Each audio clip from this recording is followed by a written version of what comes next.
Hey there, are you ready to take the stage and your business to the next level? Because the doors to my in-demand signature speech program are officially open. Join now and you will get instant access to the program so you can start crafting your 3Cs presentation, a talk that is captivating, compelling, and most importantly, converting. Imagine an audience that's raving about you, remembering you, and referring you long after you step off the stage. That is the power of a signature speech. And this program will help you create one that you are proud to deliver. If you want a sneak peek at what's inside the program, check out the show notes for a past episode where I pulled back the curtain and gave you a behind the scenes look. Your audience is waiting. Let's make your story the one that they will never forget. I'll see you inside. My name is Charlotte Heald and I'm a holistic health coach to ambitious and driven rural women in New Zealand. I got invited to speak at a wellbeing event in our community, and the invitation list went out to about 200. And when she told me that, I was like, wow. And then we ended up having about 90 who came on the night, and I presented 2 different workshops. There was a couple of newspaper articles, and then on the back end of that, I opened up my self-care program again for the first time in 2 years. I signed up 11 for that. I have never felt so much in my power as when I stood on that big stage and I was thinking of you and all that we had worked through together. And I just really wanted to acknowledge that and share that with you because it was super powerful. Thank you for your support. Everything that we did when we worked together is never lost. Hello, all my Be in Demand listeners. Today is a speaker circle, and a speaker circle is a monthly training that I host that you are cordially invited to. If you'd like to learn more about the speaker circle, you can go to speakandstandout.com/community, and you can join us next month for this very intimate mini training. Welcome everybody to the May Speaker Circle. This is part 2 from what we started last month. So last month we were talking about how to use your content to promote you as a speaker. So if you have a podcast, I shared some ways that you can be using your podcast to be promoting you as a speaker. If you've got an email list, which I hope everybody does, because otherwise we've got an email specialist that's in the audience today. And that's another great way to be promoting yourself as a speaker. And I can't tell you how many times I have gotten booked to speak because somebody saw me speak, joined my email list, got an email from me, and at that time, they were on a committee for a conference, an event, and my email gets forwarded to the hiring person, and it makes it very easy to get booked to speak for those events. So today, I want to talk about you're on the stage. So how do we get people into your world? Because there is this 48-hour persuasion window. There's 48 hours that we really have from the moment that we step off the stage to really nurture those people who take us up on our offer from the stage. Because what we want to do is we want to get people into our world so that we can continue to build that relationship, build that know, like, and trust. So this 48-hour window, if you think about after you get out of a conference or an event and you hear a great speaker, as time goes by with each ticking day, each ticking hour, what we remember from that talk starts to go down. So I won't go into those stats, but I just want you to realize that 48-hour window is a great time to really tap into these people. So I'm talking about emails, interacting with them right then and there at the event, depending on how long the conference is. Let's just say it is a day or it's just like an evening dinner. You want to make sure that you're hanging around after you speak. You don't want to be you get off the stage, you wait a few minutes, and then you head out the door. Mingle with the audience, answer their questions, be around for them. That interpersonal interaction with you really makes a difference with people as well. And remember, you're building those relationships with each of those people one at a time. But from the stage, let's just talk about a couple of different ideas. So If you do have a podcast, love for you to be using your podcast to take the audience and direct them to very specific episodes. Specific episodes that would also just kind of like deepen the learning. I use podcast episodes a lot during Q&A, and I can really pretty much predict like very similar questions come up every time that I'm speaking. And I know what the podcast episode number is that I'm going to be guiding people to. So I could either sit there and give like a really deep answer for this person who's asking a question, or I can guide them to the podcast episode and say, here's the episode that I want you to listen to. Because for 15 to 18 minutes, they're going to hear me do a deep dive on that very specific topic. And there's usually other people that are in the audience, like they're going to write down the exact podcast number that episode number that I'm talking about. So that's one idea. But if you don't have a podcast, what do? Well, you do some of these other things. You're going to have some sort of a resource guide. In the online world, we call it a lead magnet. But we've got some sort of a resource guide that we are guiding people to, some sort of a case study paper, a PDF, a checklist, something that you're giving them in exchange for their email address. Now, again, let's talk a little bit more about that 48-hour window. I'd love for you're going to send that right away to them, whoever signs up. But then I want you to send an email for the next 2 days so that, again, it's deepening the learning, and what you have in those emails can vary. Another idea to get people onto your email list, or in exchange, either you send them to the website, you could have them text some sort of a code, a number that triggers an automation, or some sort of a QR code. I do personally like QR codes in conferences because you can't always predict how well the Wi-Fi is actually going to work. So having some sort of a QR code, because even if the Wi-Fi is a little iffy, your audience is still going to be able to take a picture of that QR code and maybe use like another device and, like be able to get to that URL a little bit easier. So don't always rely on the Wi-Fi at the conference. So what can we be guiding people to so that we're building that relationship from the stage? It could be videos, a video playlist, a video sequence. It could be audio, because I really am finding that as human beings, like we want to multitask. And reading's a little hard to multitask. I mean, it can be done, but if I could listen to something or watch a video, because I'm watching a video, I'm probably listening, I'm multitasking. It's just like an audio podcast. How can I make it easy for people to be consuming my information, learning from me, but also at the same time, just acknowledging the fact that they might be doing something else? With the audio, it could be the audio of the email that you're sending people. You could somehow embed at the top of the email, and I'm sure like actually Shelley could probably answer this a little bit better for me, but this is something that I've been considering, is also having this embedded audio so that people could actually listen to the email, listen to the newsletter, whatever it is that I'm trying to teach them a little bit more of.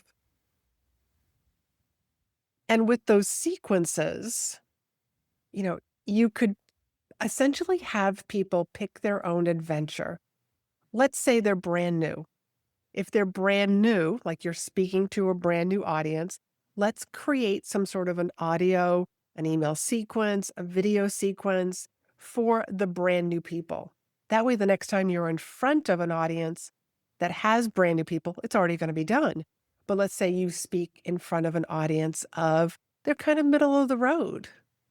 They're a little more advanced than your beginners. So having 3 different options for people to decide when they opt in for your email.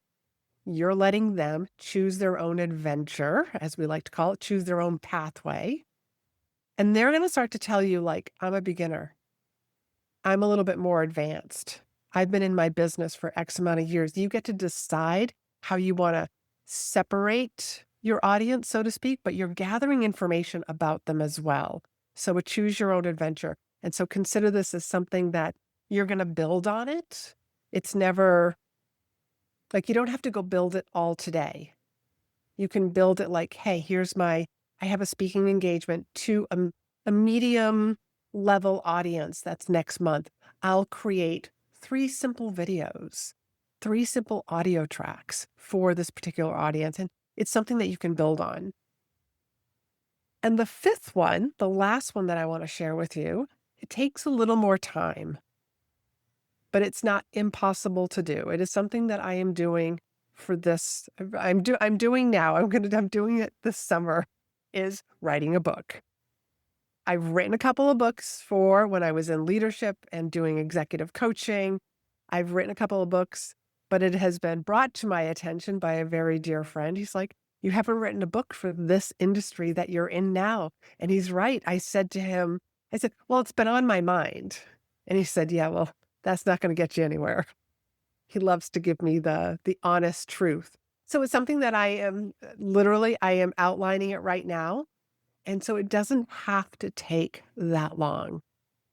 My other 2 books are around 100 to 115 pages. So I'm going to stay consistent with that. And this third book will be roughly around like 120 pages is what my goal is. So that means it might be a little bit over.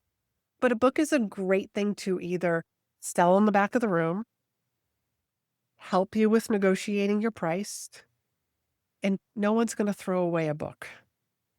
What they do is when they want to get rid of the book, it actually goes to some used bookstore where there's the possibility of somebody else buying that book. And that has happened to me a couple of times. And I have gotten phone calls from people. They've seen my book in the used bookstore. They took a picture of it, said, hey, look what I found in the used bookstore.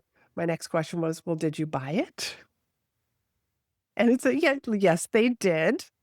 And I also had an older woman find my book at the grocery store where they sell like a bunch of used books for like $1. And she called me because the copy that she had actually had my phone number in it. She left me a voice message that said, I have never read a book from cover to cover in years since she was in school.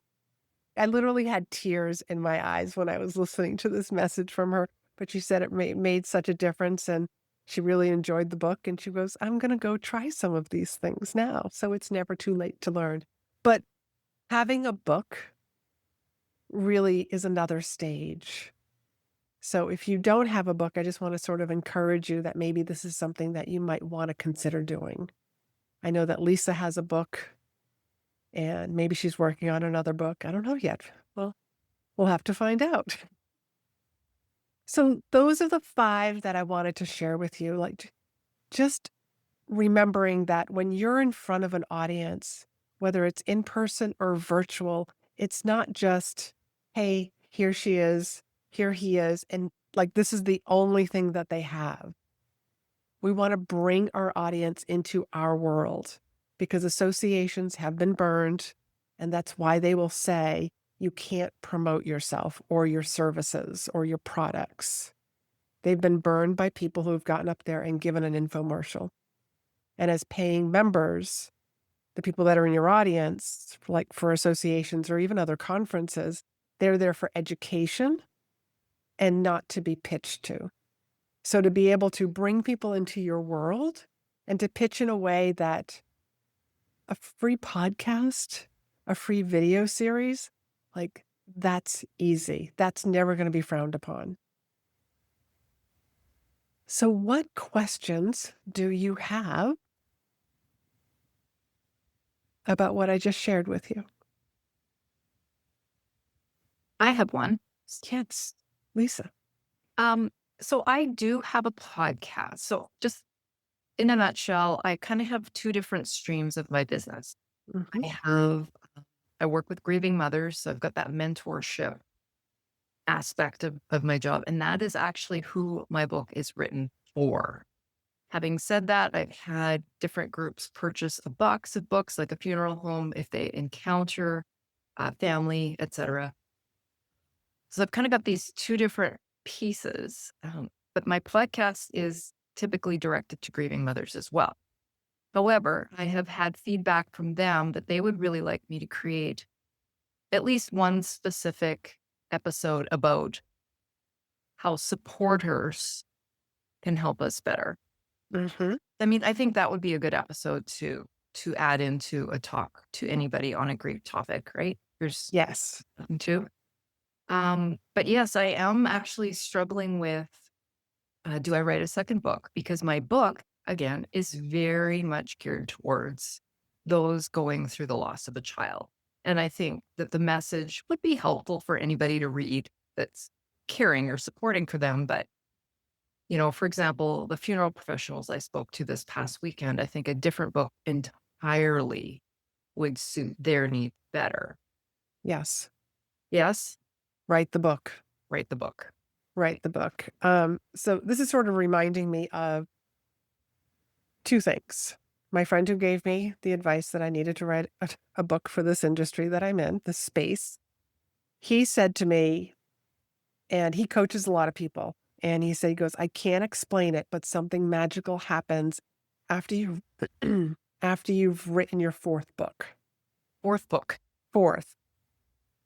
I said, well, I've got two, so I'm halfway there. He said he can't explain it. Even he himself has noticed a difference. And so what he did, and he advised me on, he was like, the next 10 years are going to come and go anyways, Laurie-Ann. Write the books that you want to be known for. So plan it out like every 3 years, like here's the next book, here's the next book. So that's one thing that sort of comes to mind for me, for you. The other thing that also I'm thinking of is when Tim Ferriss came out with the 4-hour work week, he did not want to be known as the productivity guy. And he was starting to get pigeonholed. And I've heard him talk about this in several interviews. That's why he wrote a completely different book next time. So now he really set the tone that he is not pigeonholed. Mhm. Here's something else that he can talk about. So for you, you've spoken for you, and you've written a book for grieving mothers. I think you should write the book for people. Like, how do you take care of somebody who's grieving? Mhm. And because that's the other audience that you speak to. So Mhm. having a book for them so that the next time you're speaking for the funeral directors, you get to say like, yeah, and I have copies of my book. Yeah. Thank you. Welcome. I'm excited for you. Who else has a question? Julie, did you start to unmute? I did. It's something a little more technical about where you place the QR code. I mean, do you place it, is it in your speech when you're on stage so people can, okay, Yeah, So- put it on a slide, the last Okay. slide. okay, so that they can go to wherever it is that you want them to go. Yes. Okay. And here's another thing. So I was just at a talk it was a podcasting talk over the weekend, and the speaker mentioned that he had a QR code for us, and then he never showed us. Yeah, because I'm trying to remember. No, he didn't use any slides, but he had it on his phone. So afterwards, there was a bunch of us that were just like, so where's this QR code? And he just had it on his phone. So there's another idea. So for the people who don't capture it from your slide, can also just make sure that you have it handy, take a screenshot of it.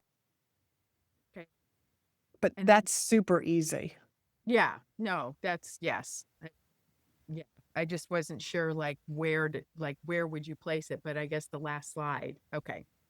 The other question I have is, and I'm sure this could be a whole nother mini training, but what do you write a book about? Is it about your speech? Is it about I mean, I say you got to write the right book. okay. So, How do you find out what the right book is for okay, so me? I'm just going to use Lisa as an example because she has a book that was speaking about what she talks about, but also it speaks to the audience that she's speaking to. But she also has another audience that she does do keynote speeches for. That audience, which is like the funeral directors, is an audience that she doesn't have a book for. So she already knows that should be my next book. I got to write that book because it will also be able to take care of the grieving mothers and the people that are surrounding them. What do you want your book to be about? And think about it this way, which is why I wrote my very first book. My first book was written because I knew that when somebody hears me speak, they're only going to retain a certain amount of information. Think about that 48-hour persuasion window. There's only a certain amount of information that people remember directly, like the very next day. And you can go a week after, like how much information, like the amount of that people remember, like it just slowly goes down with time. What do people need to remember about you? That's the book that you're writing. Okay. So essentially it is about something that you're speaking on. So I have a friend and she is a market research expert. Her very first book was about friendship. Total disconnect. Like she was known for market research. Big companies would call her to have her do their market research because she interviewed people.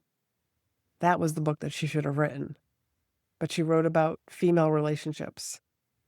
And I was just like, ooh, how are you going to use that one? Like if she was taking a pivot into female relationships, then that was a great book for her to have written and to be selling. But that's not what she was doing. She was still in the market research.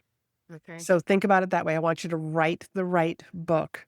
Okay. That is the perfect next step after somebody hears you speak. Okay. Does that help you? You got Yep. an idea on a couple of books to write? Sure.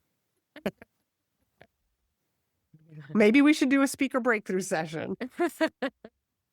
I don't know what that is, but we'll talk. Yeah, reach out to me. We can talk, and I'll tell you what it is. It's the other Thursday podcast episodes. They're live coaching calls, Oh, and okay. yeah, the people that say yes to those are not clients of mine. They're Okay. people like you. Okay. Yeah, All right. Thank you. you're welcome. Karen, do you have any questions? Or Shelley, Lawrence, feel free to unmute. I don't. Maybe just I want to say I used the QR code. And it worked very well. Good. And it was and it was directly related to my speech. And it was kind of like, if you want to go a little further, and it was just a one-page worksheet, but it was a way to get them on my list. So I think I hadn't thought about it until somebody suggested it. And so I'm just telling the whole audience here that for me it worked, and it worked great. No, I think my key takeaway here is I'm not going to write a book right now. That's a little overwhelming for me to even think about that. But in terms of because I have a lot of people who've been following me now for a while, but having something for a newbie or a beginner or somebody who's newer to my world, and maybe having something more advanced, and maybe depending on the topic, is definitely something that I'm going to look at. Do they have to be related? So let me give you an example.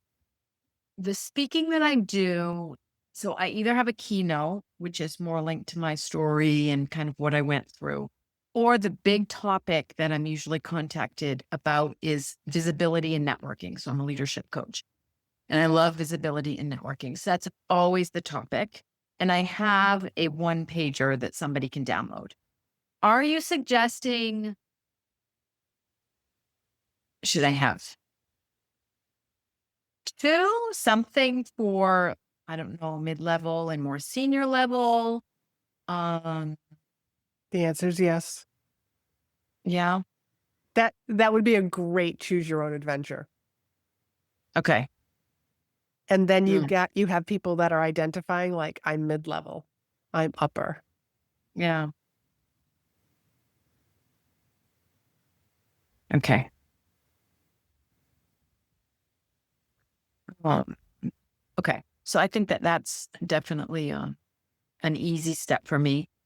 And as much as I have writing a book, like in the back of my mind someday, just right now, still at the kind of the beginning of building my business. It's only been 2 years and it's still a little overwhelming. So We could make one it day. very underwhelming. Really? Yeah. My first book, I had been threatening to write for 9 years. Finally just said, and it wasn't that I knew what book I was was just like, I want to write a book one day. I want to write a book one day. And so that's what I mean when I say like I was threatening to write a book for 9 years. And then I finally was just like, I need to write a book. But I got stumped on the what is it going to be about? Really weird. I came up with the title first. It just came to me, and it's Rethink Leadership: 4 Lessons to Make You Remarkable. So I was like, all right, what are the 4 lessons?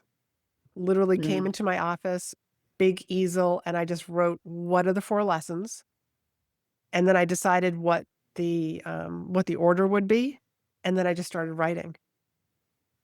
And my first 2 books are parables, which I found very easy to write.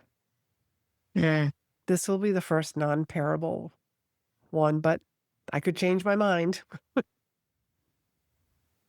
Okay. So stay tuned. I thought you said And terrible. summer, not I might be terrible. doing, because like last summer I did series during July and August. I had topics for the podcast, and so it was a series.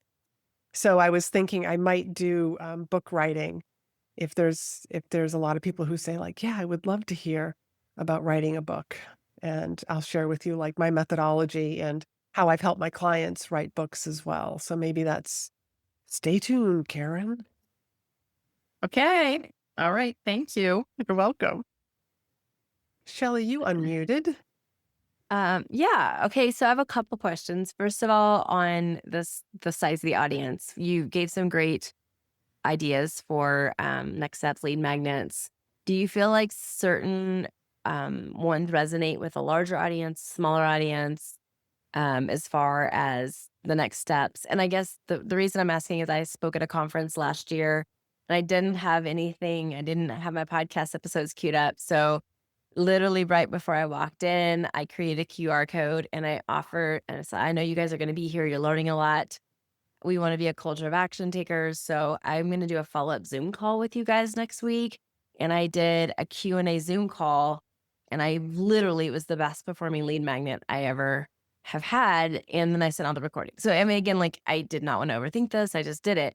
But that might be hard with a really larger audience. So it's just curious thoughts. I love that. I really do. I do. I've done that for organizations that's part of my proposal to them. It's like I can come in and just speak, or I can come in and speak and also do a follow-up Zoom call like 30 days later.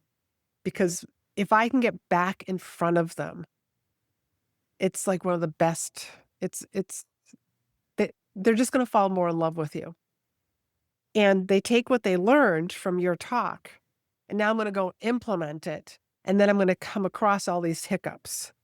But what about this? And what about this? So to be able to have this Zoom call that's planned where they can actually ask you those questions, beautiful. Something that I'm noticing also, I'm sort of attending an AI for podcasters summit that's for 3 days. Today's the last day. And I'm noticing there's been several speakers who have said, like, here's my QR code. Here's how to get a hold of me. I'm running a free training tomorrow. Oh. So I thought that was really interesting. And again, there's that 48-hour persuasion window. So they've got it right in there. And those were the people, a couple of them said that yesterday. So I almost feel like they shouldn't be having them today. They should have them like on Wednesday or Thursday. So that's a great offer, Shelley, where you can dive deeper. I mean, that's a great one that you can like literally from the stage, like passionately promote. I've given you a lot of information. You're going to have questions when you go back after the event of this, so I'm going to do this Zoom Q&A call. I'll answer all your questions. Here it is next week. Yeah. Can't make it? And it's Submit so your easy. questions. Yes. It's not, you don't have to create a big funnel or anything. It's just something so easy. Yeah. And if you could just send them a couple of emails beforehand, not just reminders about it, but just here's what I talked about. Try implementing this. Mhm. You know, the next day, here's XYZ to try. Beautiful. Yes, Julie. The Zoom call, was that on an individual basis that you offered that? Or it was to the group that you spoke to? Okay. I Yeah. did a group call. Okay. How many people did you have show up to that, Shelley? Because my concern is that you'd end up with like 400 people. Oh, people are busy, and I offered the replay, so I think probably, maybe 10% of the people that signed up were there live.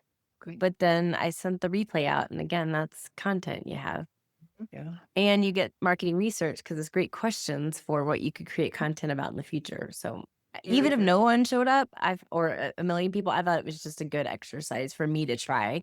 When I need something quick that I could throw together. That's beautiful. Even you're right, even if nobody did show up, you could have and here are some questions, and just answered a bunch of questions and then sent out the replay. Like, how do I work with you, Shelley? Great question. Here's how you can work with me. Yeah, beautiful.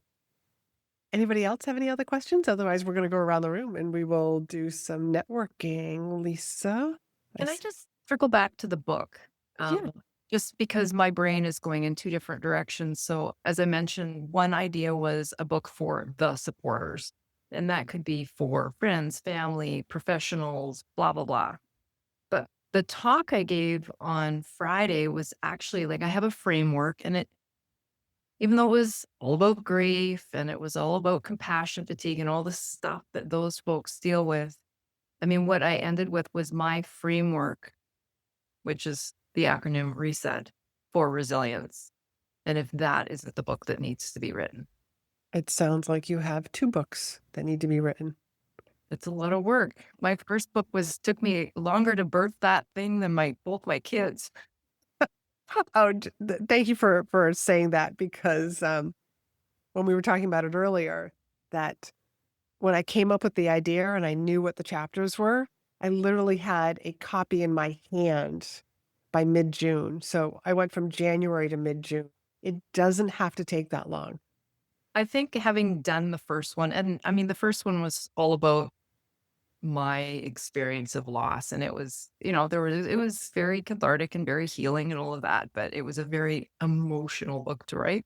Whereas I feel like having had that experience now, I think I could be a whole lot faster. Yeah, you probably But could. one at a time. So which do you think might first one that be better? Which Yeah. one do you want to be speaking to more right now? Resilience. Okay. Even as I asked that question, the reason why my shoulders slumped, I was like, she should really write the resilience because it's got your framework in it. Yeah. That's a book that you want to get known for. Okay. Write that book and then write the one for the people that are, the support of the. Actually, I do have, and I did do the QR code at my talk. However, the QR code went to a one-page summary of my reset framework.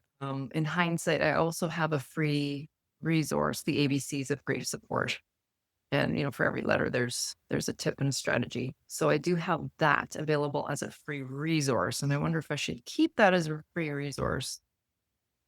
And I don't know, instead of writing the book, I don't know. The Yeah, support book. Write the book. Write the damn book. Write the book. You're 25% there, according to Mark. Okay.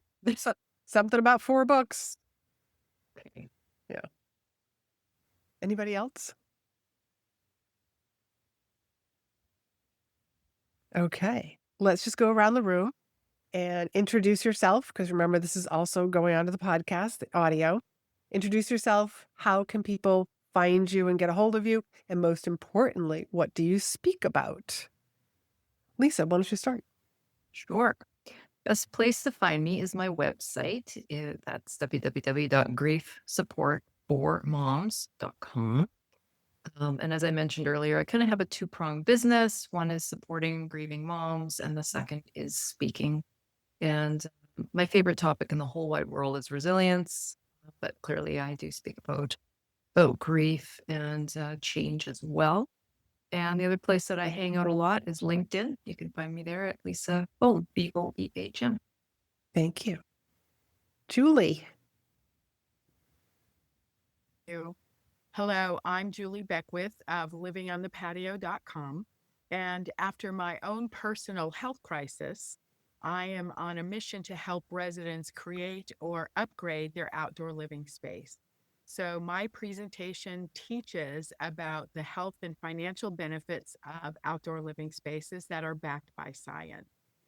You can go to www.livingonthepatio.com, and I'm on LinkedIn as Julie Beckwith and have Living on the Patio as a page. So I'd be interested in speaking to appropriate groups and organizations. So thank you so much for this opportunity. Fun. Karen. Hello, everyone. So I'm Karen Gombault. It's Gombault because I live in France. My husband is French.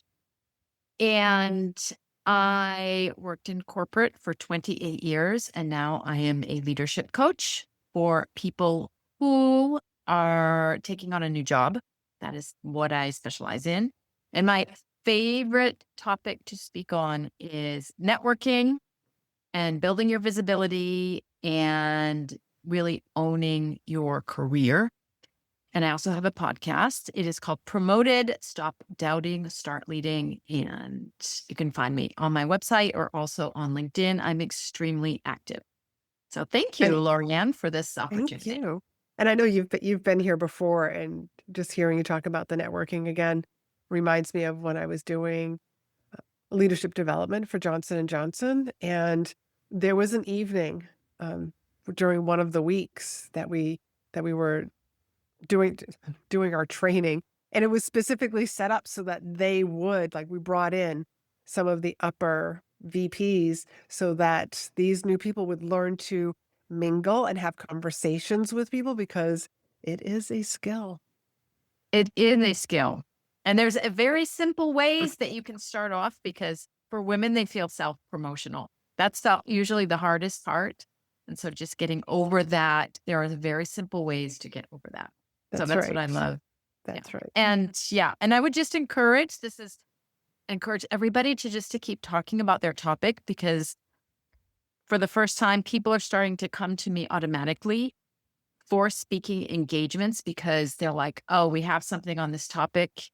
And I know Karen speaks on that. So I've been trying to be very focused, and it's working. Congratulations. Miss Shelley. My name is Shelly Niehaus, and I have a podcast. It is Marketing Tips for Small Business Owners, and I really work with the solopreneur and the small entrepreneur to help them simplify their marketing and overcome that overwhelm that the marketing space loves to create, so that you chase all the shiny objects and go buy all the things. So it's really about creating simple strategies that allow you to build a business that allows you to build a life, because that's why we're all in business in the first place. And I speak about growing your personal brand. I speak about content creation and how to make content creation light and easy and get off that hamster wheel. And I also speak about how to grow your email list to your first 500 subscribers and beyond, which is kind of what I've been speaking more about recently, because that tends to be a hot topic, is just getting your email marketing up and running. And I also do marketing makeover sessions on my own podcast. So if you want to come and do a little deep dive into your business and get some coaching on how to maybe just improve an area of your marketing, that's a fun way to connect. You should put the link to sign up for that in the chat, Shelley. I've done this with Okay. her and was just like, oh, okay, because I get stuck in my patterns about my marketing and the stories that we make about how sometimes things are very big and hard. And I raised my hand and I was just like, can I do one of these sessions with you? I'm okay if it gets recorded. And I walked away with some great, great ideas. So I highly recommend it. Last but not least, Mr. Lawrence with the best bow tie. Hi, everybody. I'm Lawrence Fox from Accounting Wizard Solutions, and I am the bow tie wearing, fountain pen wielding online CPA. And I work with Canadian coaches, consultants, and creatives who'd rather have root canal than do their books. I don't do taxes. And if you want a dull, gray, or boring accountant, please don't call me. But I am the guy to call when you absolutely positively hate doing the books. And you can find me at www.accounting-wizard.com, wizard like Harry Potter, or on LinkedIn, or on Facebook, and every once in a while on Instagram. And I love to talk about how do you drive your accountant crazy, and when is it time to add a bookkeeper to your team? I love having Lawrence here. And it's a real bow tie, by the way. Yes. Not pre-tied. Yes. Yeah, I'm always so glad when I see that your name that you signed up for this, because he is just such a breath of fresh air for our numbers guy, bow tie. He just has to, yeah. I'll just leave it at that. But since everybody seems to be on LinkedIn, everybody should get to know each other and connect with each other over on LinkedIn. So until next month, you'll be getting an email to sign up for next month. We're going to be doing, something for June, July, probably maybe taking August off. I haven't decided, but stay tuned. Maybe we should do one on writing a book, because it's a great stage for all of you. If you'd like to learn more about the Speaker Circle, you can go to speakandstandout.com/community, and you can join us next month for this very intimate mini training.